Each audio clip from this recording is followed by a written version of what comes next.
В результате выпадения большого количества осадков в виде дождя в сочетании с грозой, градом и сильным ветром на территории города произошли обрывы, перехлесты и повреждения линий электропередач.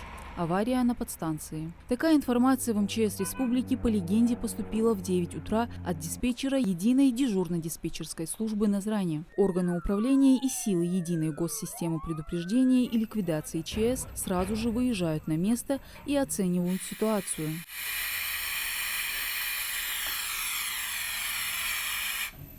Устранив проблему утечки, специалисты оперативно выезжают на подстанцию «Юго-Западная» на пересечении улиц Муталиева и Дружбы. Там произошло возгорание основного трансформатора. Энергообъект вышел из строя, и сотрудники, работавшие на месте, получили ожоги различной степени тяжести. Их сразу же эвакуировали и доставили в медучреждение.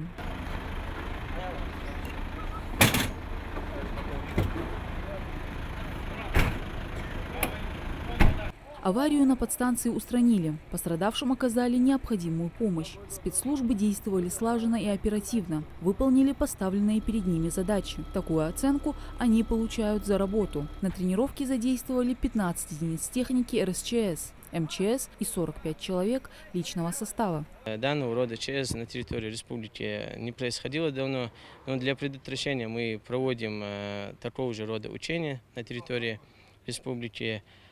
Собираем заседания КЧС, комиссии по чрезвычайной ситуации, отрабатываем водные для того, чтобы быть готовым к таким ситуациям.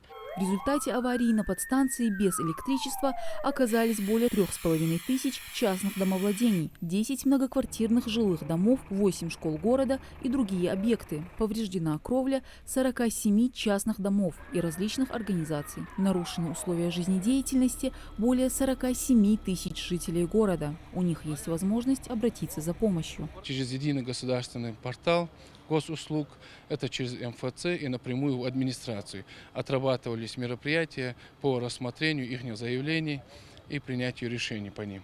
Заявление, поданное через госуслуги или через администрацию города, попадает в систему ПГС 2.0 в МЧС региона. Его регистрируют и рассматривают в течение 10 дней. После принимается решение о показании или отказе в получении услуг помощи. В ходе рассмотрения заявления комиссии администрации муниципального образования создается комиссия.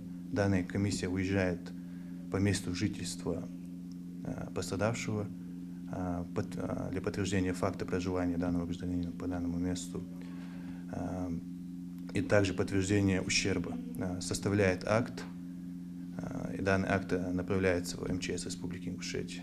И после подтверждения необходимости оказания помощи пострадавшим полагается единовременная выплата и медицинская помощь, если в результате ЧС нанесен вред здоровью. Мадина Цора, Мухаммад Яндиев, Магаз 24.